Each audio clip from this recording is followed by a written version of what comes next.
Hi guys welcome back. இப்போ நீங்கள் பொருள் பார்த்த மாதிரி ஒரு சூப்பரான ரில்கேவுடைய குயிக்கோ ஷார்ட்டோ ஸ்வீட்டோ நாம் எடிட் பண்ணிடலாம். ஸோ அதுக்கு ஃபஸ்ட்டு உங்கள் கிட்ட இருக்கிற ஐட்மோஷன் ஆப்பை ஓப்பன் பண்ணி எடுத்துக்கோங்க.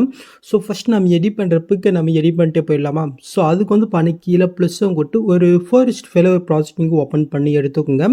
நெக்ஸ்ட்டு கீழே ப்ளஸ்ஸும் கொட்டு மீடியோ கொட்டு நீங்கள் எடிட் பண்ண அந்த பிக்கை நீங்கள் வந்து பண்ணாக்க செலக்ட் பண்ணிக்கோங்க. மேலே 3 பட்டன் இருக்கா அதை நீங்கள் செலக்ட் போயிட்டு இதில் ஃபுல் காம்பஸர் பாருங்க அதை கிளிக் பண்ணிக்கோங்க. நெக்ஸ்ட்டு கீழே மோட்ஸில் போயிட்டு இந்த சைடில் இருக்கிற ஃபஸ்ட்டு 3 ஆப்ஷன் யூஸ் பண்ணி உங்களோட பிக்குக்கு தகுந்த மாதிரி வந்து பண்ணிங்க அசைன் பண்ணி கட் ஃபுல் ஸ்கில்லில் வந்து பண்ணிங்க செட் பண்ணி விட்டுக்குங்க. நெக்ஸ்ட்டு மேலே காலையில் சூப்பர் இருக்கா அது நீங்கள் செலக்ட் போயிட்டு இதில் கிரியேஃபர் இமேஜ் இருப்பாருங்க அது கிளிக் போயிட்டு கீழே ஷோ பண்ணிங்கனாக்கா ஸோ இந்த பிக்கு 4:5 கன்வெர்ட் ஆயிரும். இதை நீங்கள் வந்து பண்ணாக்க சேவ் பண்ணிக்கணும். இதே சேம் மெத்தட் நீங்கள் எடிட் பண்ணுற பிக்கு ஒன்று வந்து பண்ணாக்க இந்த சைஸில் நீங்கள் வந்து கன்வெர்ட் பண்ணி எடுத்துக்கோங்க. ஓகே, ஸோ இப்போ நீங்கள் 4:5 பிக்கு கன்வெர்ட் பண்ணிட்டீங்க. ஸோ இந்த பிக்கு வந்து பண்ண குவாலிட்டி கம்மியாக இருந்துச்சுனாக்க ரெமினி ஆப்பில் போட்டு உங்களுடைய பிக்குடைய குவாலிட்டி மட்டும் இன்க்ரீஸ் பண்ணி விட்டுக்குங்க. ஸோ இந்த ஆப் உங்களுக்கு யூஸ் பண்ண தெரியலனாக்க வீடியோ லிங்க் என்ன சொல்லி கொடுங்க. ஸோ அந்த வீடியோ பார்த்து உங்களுடைய பிக்குடைய குவாலிட்டி மட்டும் இன்க்ரீஸ் பண்ணிவிட்டுங்க. ஏன் சொல்கிறேன்னா நம்மளுடைய பிக் கொஞ்சம் நல்லா இருந்தால் தான் வீடியோவும் பார்க்குறதுக்கு ரொம்பவே சூப்பராக இருக்கும். ஸோ மறக்காமல் பண்ணிக்கோங்க. ஓகே, ஸோ இப்போ நாம் வந்து பண்ண ஐட்மோஷன் ஆப்பையும் ஓப்பன் பண்ணிட்டு இப்போ நான் கொடுத்த ப்ரீசெட் எக்ஸல் ஃபைல் உங்களுக்கு எது செட் ஆகுதோ அதை நீங்கள் இம்போர்ட் பண்ணி ஓப்பன் பண்ணிட்டு உங்களுக்கு வந்து பண்ண இதில் புதுசு ஆகும். ஸோ நீங்கள் ப்ராஜெக்ட் பண்ணி ஃபஸ்ட்டு என்ன பண்ணினாக்க இதில் யூஸ் பண்ணிக்கிற இந்த ஃபாண்ட் வந்து பார்த்தீங்கன்னா மெட்டில் கொடுத்துருக்கேன். மறக்காமல் நீங்கள் வந்து டவுன் பண்ணிக்கோங்க. ஸோ அது எப்படி இன்புட் பண்ணணும்னு பார்த்துடலாமா. ஸோ அதுக்கு வந்து பண்ண இங்கே இருக்கிற இந்த டிஸ்டை கிளிக் போயிட்டு கீழே டிஸ்டை கிளிக் பண்ணிக்கோங்க. மேலே ஃபாண்ட் இங்கே கிளிக் போயிட்டு இதில் வேவ் ஃபாண்ட்ஸ் இருக்கா அது நீங்கள் செலக்ட் பண்ணிங்க. இப்போ மேலே 3 பட்டன் இருக்கா அது நீங்கள் செலக்ட் போயிட்டு கீழே இன்புட் ஃபாண்ட் இருக்கு பாருங்க அது வந்து நீங்கள் செலக்ட் பண்ணிக்கோங்க. ஜஸ்ட் நான் கொடுத்துருக்க ஃபாண்ட் நீங்கள் டவுன் பண்ணி வச்சிருக்கீங்களா. ஸோ அது எங்கே இருக்குன்னு தேடி கண்டுபிடிச்சி ஜஸ்ட் அந்த ஃபாண்டை வந்து நீங்கள் கிளிக் பண்ணி விட்டுங்க. ஜஸ்ட் இந்த இம்போர்ட்னு இருப்பாரு இது நீங்கள் டிக் பண்ணிட்டு இருக்கும். ஓகே, ஸோ இப்போ அந்த ஃபாண்ட் வந்து பார்த்தா உங்களுக்கு ஐட்மோஷனில் ஆட் ஆயிரும். ஸோ நீங்கள் ஆட் பண்ணிவிட்டு உங்கள் ஐட்மோஷனை விட்டு அப்படியே நீங்கள் பேக் போய்ங்க. ஸோ உங்கள் ஐட்மோஷனை க்ளோஸ் பண்ணி விட்டுட்டு மறுபடியும் நம்ம வந்து பண்ணாக்க ஐட்மோஷன் ஆப்பி ஓப்பன் பண்ணிக்கலாம். ஸோ இப்போ நம்ம வந்து இன்புட் பண்ண அந்த ப்ராஜெக்ட் வந்து ஓப்பன் பண்ணினாக்க ஸோ அந்த ஃபாண்ட் பார்த்தினாக்க உங்களுக்கு ஆட்டோமேட்டிக்காக சேஞ்ச் ஆகும். ஓகே, ஸோ அப்படி உங்களுக்கு சேஞ்ச் ஆகலைனாக்க அந்த டெஸ்ட்டை கிளிக் போய்ட்டு கீழே எட்ஸில் போய்ட்டு ஸோ இந்த லாஸ்ட்டுக்கு போய்ட்டு இந்த ஃபேஸ் இந்த மாதிரி வந்து பண்ணிங்க எதாவது சேஞ்ச் பண்ணிங்கனாக்கா ஸோ அது வந்து பண்ணாக்க சேஞ்ச் ஆயிரும். ஓகே, ஸோ இப்போ இதில் எப்படி எடிட் பண்ணுறதுன்னு பார்த்துலாமா. ஸோ அதுக்கு முன்னாடி வந்து இந்த வீடியோக்கு ஒரு லைக்கை மட்டும் மறக்காமல் கீழே தான் இருக்குது போய் தட்டிட்டுங்க. ஸோ ஃபஸ்ட்டு வந்து பிக் ஆட் பண்ணிடலாமா. ஸோ கீழே வந்து குரூப் பண்ணு இருக்கா அந்த குரூப்பை நீங்கள் கீழ் போயிட்டு எடு குரூப் போய்க்குங்க. இப்போ நீங்கள் ஃபஸ்ட் ஸ்டார்டிங் வந்துட்டு கீழே ப்ளஸ் கொட்டு மீடியோ கொட்டு நம்ம எடிட் பண்ண அந்த பிக் வந்து செலக்ட் பண்ணிக்கலாம். ஜஸ்ட் லாங் ப்ரெஸ் பண்ணி இந்த லேயர்களை கொண்டுட்டு இந்த லேயர் நான் எந்த அளவுக்கு கொடுத்துருக்கணும் ஸோ அந்தளவுக்கு இந்த பிக்கை நீங்கள் கட் பண்ணி விட்டுக்கோங்க. நெக்ஸ்ட் அந்த பிக்கை நீங்கள் செலக்ட் போயிட்டு கீழே மோட்ஸில் போயிட்டு இந்த தேர்ட் ஆப்ஷன் போய்ட்டு ஒரு சைஸ் நான் வந்து லைட்டாக கம்மி பண்ணிவிட்டேன். ஸோ அந்த ஃப்ரேமில் வந்து கட்டையோட பிக் எந்த மாதிரி ஆட் ஆகணுமோ அந்த மாதிரி நான் ஆட் பண்ணிவிட்டு அப்படியே நான் வந்து பேக் வந்துக்கிறேன். ஃபஸ்ட் ஆட் ஆகிடுச்சா. நெக்ஸ்ட்டு குரூப் 2ன்றதை கிளிக் போயிட்டு எடுக்கிற போயிட்டு ஃபஸ்ட் ஸ்டார்டிங் வரீங்க கீழே ப்ளஸும் கொட்டும் மீடியோ கொட்டும் நீங்கள் எடிட் பண்ணி ஸோ அந்த பிக் வந்து நீங்கள் செலக்ட் போயிட்டு ஜஸ்ட் லாங் ப்ரெஸ் பண்ணி இந்த லேயர்களை கொண்டுட்டு இந்த லேயர் எந்த இருக்கோ அந்தளவுக்கு இந்த பிக்கை நீங்கள் கட் பண்ணி விட்டுக்கோங்க. நெக்ஸ்ட் அந்த பிக்கை நீங்கள் செலக்ட் போயிட்டு கீழே மோட்ஸில் போயிட்டு இந்த சைடில் இருக்கிற ஆப்ஷன் யூஸ் பண்ணி இப்போ இந்த பிக்கு தகுந்த மாதிரி வந்து நீங்கள் அசைன் பண்ணி கரெக்டாக அந்த ஃப்ரேமில் பிக் ஆட் போயிட்டு அப்படியே பேக் வந்தீங்கன்னாக்கா ஜஸ்ட் இப்போ நீங்கள் பொருள் பார்த்த மாதிரி அது உங்களுக்கு சூப்பராக வந்து ஆட் ஆயிரும். ஓகே, சூப்பர் ஆயிடுச்சா. நெக்ஸ்ட் அப்படியே நீங்கள் மூவ் பண்ணி இதுக்கப்புறம் வந்து உங்களுக்கு இப்படி தான் ஷோ ஆகும். ஸோ இதில் எப்படி பிக் ஆட் பண்ணணும் பார்த்தலாமா. ஸோ அதுக்கு வந்து ஃபஸ்ட் ஸ்டார்டிங் வந்துருங்க. ஸோ ஃபஸ்ட்டு வந்து ஒரு க்ரீன் கலர் இருக்கா அந்த லேயர் இங்கே கிளிக் போயிட்டு இந்த பாக்ஸ் இருக்கா அதை இங்கே செலக்ட் பண்ணிக்கோங்க. ஸோ காப்பி லேயர் பாருங்கள் அதை கிளிக் பண்ணிக்கோங்க. ஸோ நெக்ஸ்ட் வந்து இந்த ஆரஞ்சு கலர் எங்கே முடியுதோ ஸோ அந்த இடத்துக்கிட்டு போயிட்டு காப்பி பண்ணது இந்த பாக்ஸ் கொடுத்து பேஸ்லேயே கொண்டு ஜஸ்ட் இது ஆட் ஆயிரும். நீங்கள் ஆட் பண்ணி நெக்ஸ்ட் மாதிரி இருக்கா நீங்கள் வந்து செக் பண்ணணும். ஸோ இது வந்து கொஞ்சம் கம்மியாக இருக்குது எப்படி சென்ட் பண்ணணும் பார்க்கலாம். ஸோ அதுக்கு நெக்ஸ்ட் மாதிரி போயிட்டு அந்த லேயர் நீங்கள் கிளிக் போயிட்டு இந்த ஸ்பீட் ஐக்கன் நீங்கள் கிளிக் போயிட்டு ஜஸ்ட் இந்த ஆப்ஷன் பண்ணாக்க டைம் வச்சுட்டாயிரும்.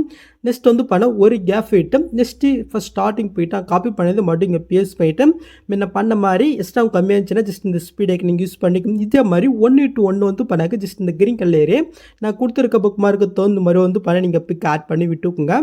ஓகே. ஸோ நான் வந்து பண்ணாக்க 1 to 1 வந்து பண்ண இந்த கிரீன் கலர் ஆட் பண்ணிட்டேன். இதே மாரி வந்து பண்ண நீங்களும் ஆட் பண்ணிக்கோங்க. ஸோ நெக்ஸ்ட் வந்து பண்ண அப்படியே நீங்க பேக் வாங்க. ஸோ இப்போ நெக்ஸ்ட் வந்து பண்ண ஒரு ஆரஞ்சு கலர் இருக்கா அந்த லேயர் நீங்க கிளிக் பண்ணிட்டு அதே பாக்ஸும் கொடுத்து காப்பில இருக்கா அதை கிளிக் பண்ணிக்கோங்க.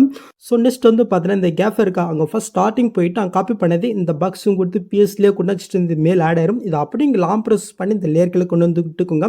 ஸோ உங்களுக்கு எக்ஸ்ட்ரா கம்மியாக இருந்துச்சுன்னா நான் முன்னாடி சொன்ன மாதிரி ஜஸ்ட் அந்த லேயர் கிளிக் போயிட்டு இந்த ஸ்பீட் ஐக்கனை கிளிக் போயிட்டு இந்த கிளிக் பண்ணாக்க டைம் வந்து கம்ப்ரஸ் வரும். ஸோ இப்போ நான் பண்ண அதே சேம் மெத்தடில் இப்போ எங்கெங்கே கேப் இருக்கும் ஸோ அந்த இடத்துல வந்து பண்ண இந்த ஆரஞ்சு கலர்லேயே நீங்கள் லாஸ்ட் வரைக்கும் வந்து பண்ண நீங்கள் ஆட் பண்ணி விட்டுக்குங்க. ஸோ ஃபைனலி லாஸ்ட்டில் நம்ம வந்து பண்ணாக்க ஆட் பண்ணியாச்சு. ஸோ இதே மாதிரி வந்து பண்ண நீங்களும் வந்து பண்ணாக்க பிக் ஆட் பண்ணி விட்டுக்குங்க. ஓகே. ஸோ இப்போ நம்ம இதில் வந்து நம்ம எடிட் பண்ணுற பிக் வந்து பண்ணாக்க ஆட் பண்ணிடலாமா. ஸோ அதுக்கு வந்து பண்ண ஃபஸ்ட் ஸ்டார்டிங்கில் இருக்கிற க்ரீன் கலர் லேயர் எடுத்துக்கிட்டு வந்துக்குங்க. இப்போ அந்த லேயர் இங்கே கிளிக் போயிட்டு இந்த கலஃபுன்ற கூட்டு ஸ்டாரிக்குமே இருக்கா அது நீங்கள் செல்ல போயிட்டு இப்போ நான் முன்னாடி சொன்ன ஃபர்ஸ்ட் ஃபைலில் நீங்கள் எடிட் பண்ணுற பிக் எல்லாமே கன்வெர்ட் பண்ண சொன்னேன். ஸோ அதில் இப்போ நீங்கள் எடிட் பண்ணிய அந்த பிக் வந்து பார்த்தீங்கன்னா ஜஸ்ட் நீங்கள் செலக்ட் பண்ணிவிட்டு மேலே ப்ளஸ் இருக்கா அது நீங்கள் செலக்ட் பண்ணால் ஜஸ்ட் அந்த எஃபெக்ட்டில் வந்து பார்த்தீங்கன்னா இந்த பிக் ஆட் ஆயிரும். உங்களோட பிக்கு சரி ஆட் ஆயில்னாக்க அந்த பிக்கை நீங்கள் செலக்ட் பண்ணிட்டு கீழே மோட்ஸ் இருக்கா அது நீங்கள் செலக்ட் பண்ணிட்டு இந்த சைடில் இந்த தேர்ட் ஆப்ஷன் பாருங்க அது நீங்கள் செலக்ட் பண்ணிட்டு இதோட சைஸ் வேணால் நீங்கள் வந்து கம்மி பண்ணிக்கலாம் இல்லை ஜூம் பண்ணிக்கலாம். நீங்கள் மூவ் பண்ணுறது மட்டும் உங்கள் விரலால் இந்த மாதிரி வந்து நீங்கள் மூவ் பண்ணி விட்டுக்குங்க. ஏன்னா அந்த ஃபஸ்ட்டில் வந்து அதில் தான் மூவ் ஃபிட் இருக்குது. ஸோ மூவ் பண்ணுறதுனா மட்டும் உங்கள் விரலால் இந்த மாதிரி வந்து நீங்கள் மூவ் பண்ணி செட் பண்ணி விட்டுங்க. Okay. So next orange colour click போயிட்டு கலர் விட்டு ஸ்ட்ராங்கில் போயிட்டு ஸோ நீங்கள் எடி பண்ணி அந்த 4:5 பிக்கிங் இந்த இடத்துல செலக்ட் பண்ணிட்டு மேலே ப்ளஸ்ஸும் கொடுத்தா ஜஸ்ட் இந்த எஃபெக்டில் இது ஆட் ஆயிரும்.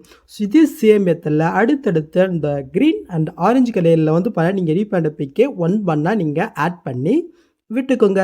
ஸோ ஃபைனலி நான் வந்து இப்போ எனக்கு லாஸ்ட் இருக்கு ஆட் பண்ணிட்டேன். இதே மாதிரி வந்து நீங்களும் எடிட் பண்ண வேண்டிய பிக் வந்து எனக்கு ஆட் பண்ணி விட்டுக்கோங்க. ஸோ நெக்ஸ்ட் நம்ம வந்து எனக்கு லிஸ்ட் போய்க்கலாமா. ஸோ அதுக்கு வந்து நீங்கள் ஃபஸ்ட் ஸ்டார்டிங் வந்துட்டு அப்படியே நீங்கள் கீழே மூவ் பண்ணாக்க ஸோ இந்த இடத்துல வந்து எனக்கு ரிலிக்ஸ் அந்த குரூப் இருக்கா அந்த குரூப் அப்படியே இந்த சைடில் லாங் ப்ரெஸ் பண்ணி செலக்ட் பண்ணிட்டு எல்லா பிக்குக்கும் மேலே கொண்டு போய் செட் பண்ணி விட்டுக்கோங்க. நெக்ஸ்ட் அந்த குரூப்பை வந்து நீங்கள் கிளிக் போயிட்டு மேலே 3 பட்டன் இருக்கா அது நீங்கள் செலக்ட் பண்ணிட்டு அன்குரூப்பு கொடுத்தீங்கன்னாக்க லிக்ஸ் வந்து உங்களுக்கு ஷோ ஆயிரும். ஸோ இதில் நான் வந்து ஃபஸ்ட்டில் மட்டும்தான் நான் வந்து எஃபெக்ட் கொடுத்துருப்பேன். நெக்ஸ்ட் மீதி இருக்குது எதுலேயுமே வந்து எஃபெக்ட் கொடுத்துருக்க மாட்டேன். ஸோ அது எப்படி ஃபிக்ஸ் பண்ணி பார்க்கலாம். ஸோ அதுக்கு முன்னாடி வந்து டிஸ்டிக் கீழே வந்து ஒரு ஒயிட் கலர் மாதிரி ஒரு லேயர் இல்லையா. ஸோ அது வந்து ஆட் பண்ணிட்டு அதுக்கப்புறம் இந்த எஃபெக்ட் வந்து நம்ம ஃபிக்ஸ் பண்ணிக்கலாம். ஸோ அதுக்கு வந்து லிக்ஸ் ஃபஸ்ட் ஸ்டார்டிங் எடுத்துக்கொண்டு கீழே ப்ளஸ்ஸும் கொட்டு இந்த ஸ்கொயர் பாக்ஸ் நீங்கள் கிளிக் பண்ணிக்கோங்க. ஸோ இப்போ வந்து ஜஸ்ட் இந்த லேயரு சாங் எண்டு வரைக்கும் வந்து நீங்கள் எக்ஸ்டெண்ட் பண்ணி விட்டுக்குங்க. ஓகே. இப்போ வந்து நம்ம ஃபஸ்ட் ஸ்டார்டிங் வந்துக்கலாம். ஓகே. ஸோ இப்போ வந்து இந்த லேயர் அப்படி இங்கே லாங் ப்ரெஸ் பண்ணி செலக்ட் பண்ணிட்டு அந்த லிக்ஸ் இருக்கு பாருங்கள். ஸோ அதுக்கு கீழே வர மாதிரி நீங்கள் ஆட் பண்ணி விட்டுக்கோங்க. இப்போ நம்ம ஆட் பண்ண அந்த லேயர் நீங்கள் கிளிக் போயிட்டு கலர்ஃபில்லில் போயிட்டு ஒயிட் கலர் நீங்கள் கொடுத்துக்கோங்க. நெக்ஸ்ட் அப்படியே நீங்கள் பேக் போயிட்டு கீழே மோட்ஸ் இருக்கும் அது நீங்கள் செலக்ட் பண்ணிட்டு இந்த சைடில் இருக்கிற ஃபஸ்ட் ஆப்ஷன் யூஸ் பண்ணி கரெக்டாக வந்து நேராக அந்த டெஸ்ட்டுக்கும் கொஞ்சம் சென்டராக வர மாதிரி நீங்கள் ஆட் பண்ணி விட்டுக்கோங்க. நெக்ஸ்ட் அப்படியே நீங்கள் பேக் போயிட்டு எடிட் பேஸ் இருக்கா அது நீங்கள் செலக்ட் பண்ணிட்டு இந்த எக்ஸை மட்டும் நீங்கள் கிளிக் பண்ணிட்டு லைட்டாக வேல்யூ வந்து இன்க்ரீஸ் பண்ணுங்கள். ஸோ கரெக்டாக வந்து அந்த ஃப்ரேம் முடிகிற அளவுக்கு நீங்கள் வச்சு விட்டுக்குங்க. ஸோ ஒய் வேணாலும் உங்களுக்கு தகுந்த மாதிரி வந்து நீங்கள் அசைன் பண்ணி செட் பண்ணிக்கலாம். ஸோ எனக்கு வந்து இந்த அளவுக்கு போதும். இப்போ நீங்கள் புல்லு பார்த்துமே அந்த ஃப்ரேம் ஆட் ஆகிடுச்சு அப்படி சொல்லலாம். ஸோ இப்போ நாம் வந்து இந்த எஃபெக்ட்டை ஃபிக்ஸ் பண்ணிடலாம். ஸோ அதுக்கு முன்னாடி வந்து அந்த ஃபஸ்ட் ஸ்டேஜில் வந்து இந்த க்ரீன் கலர் மாதிரி ஒரு கலர் ஷோ ஆகுது பாருங்க. ஸோ இந்த கலர் வந்து என்னோட பிக்கு தகுந்த மாதிரி கொடுத்துருக்கேன். நீங்கள் அதை சேஞ்ச் பண்ண நினைக்கிறனாக்க அந்த டிஸ்டிங் கில் போயிட்டு எஃபர்ட்குள்ளே போயிட்டு இதில் வந்து தேர்ட் எஃபெக்டாக ஸ்டிரப்ஸ்னு ஒரு எஃபெக்ட் இருப்பாங்க அது நீங்கள் செலக்ட் பண்ணிட்டு கீழே நீங்கள் மூவ் பண்ண இந்த இடத்துல கலர் ஆப்ஷனில் க்ரீன் கலர் இருக்கும். இதுக்கு பதிலாக நீங்கள் எந்த மாதிரி பிக் ஆட் பண்ணிக்கலாம். ஸோ அதுக்கு தகுந்த மாதிரி வந்து இந்த மாதிரி வேணால் நீங்கள் வந்து கலர் நீங்கள் சேஞ்ச் பண்ணிக்கிட்டுங்க. ஓகே. ஸோ நான் வந்து க்ரீன் கலர் கொடுத்துக்கிறேன். ஸோ இப்போ நாம அந்த ஃபஸ்ட் டெஸ்டில் போயிட்டு இந்த பாக்ஸும் கொடுத்து காப்பில் இருக்கா அதை நீங்கள் செலக்ட் பண்ணிக்கோங்க. ஸோ நெக்ஸ்ட் டெஸ்டில் போயிட்டு அதே பாக்ஸும் கொடுத்து பேஸ்டல் கிளியர் மார்க்கா அது நீங்கள் வந்து நீங்கள் செலக்ட் பண்ணிட்டு ஜஸ்ட் இந்த ஸ்பீட் ஐக்கனை நீங்கள் ஆஃப் பண்ணிட்டு ஜஸ்ட் நீங்கள் பேஸ்ட் பண்ணால் ஜஸ்ட் அந்த ஃபீட் வந்து இதில் ஆட் ஆயிரும். ஸோ உங்களுக்கு ஆட் ஆயிடுச்சா. ஸோ நெக்ஸ்ட் டெஸ்டில் போயிட்டு அதே பாக்ஸும் கொடுத்து இப்போ டேட்டா நீங்கள் ஸ்டைல் கொடுத்தா ஜஸ்ட் இந்த ஃபிட் இதில் ஆட் ஆயிரும். ஸோ இதே சேம் மெத்தடில் சாங் எண்டு வரைக்கும் இருக்கிற லிரிக்ஸ்க்கு வந்து இந்த ஃபிட்டை நீங்கள் அப்படியே பேஸ்ட் பண்ணி விட்டுக்கோங்க. ஸோ அவ்வளோதான் முடிஞ்சு. நெக்ஸ்ட் நீங்கள் ஃபஸ்ட் ஸ்டார்டிங் வந்துட்டு கீழே நீங்கள் மூவ் பண்ணாக்க இந்த இடத்துல வந்து எப்படியும் கொடுக்குற ஒரு லேயர் இருக்கும் சாங்கு கீழே இதை அப்படியே நீங்கள் லாங் ப்ரெஸ் பண்ணி எல்லா லேயருக்கும் மேலே கொண்டு போய் செட் பண்ணிட்டுக்குங்க. ஸோ இப்போ அப்படியே நீங்கள் மூவ் பண்ணி பார்த்தினாக்க இப்போ நீங்கள் பொருளில் பார்த்த மாதிரி ஒரு சூப்பரான எழுக்க வீடியோ நம்ம கிரியேட் பண்ணியாச்சு. நெக்ஸ்ட் இங்கே டேட்டா வந்து எக்ஸிட் பண்ணிக்க வேண்டியதான். ஸோ இந்த வீடியோவில் எதாவது டவுட் இருந்தால் கமெண்ட் பண்ணுங்கள். ஸோ இந்த மாதிரி வீடியோஸ் நீங்கள் மிஸ் பண்ணால் பார்க்கணும் சப்ஸ்கிரைப் பண்ண மறக்காம கூட பெல் ஐக்கன் கிளிக் பண்ணிக்கோங்க. ஸோ நிச்சயம் பார்க்கலாம். தேங்க்ஸ் ஃபார் வாட்சிங் கைஸ்.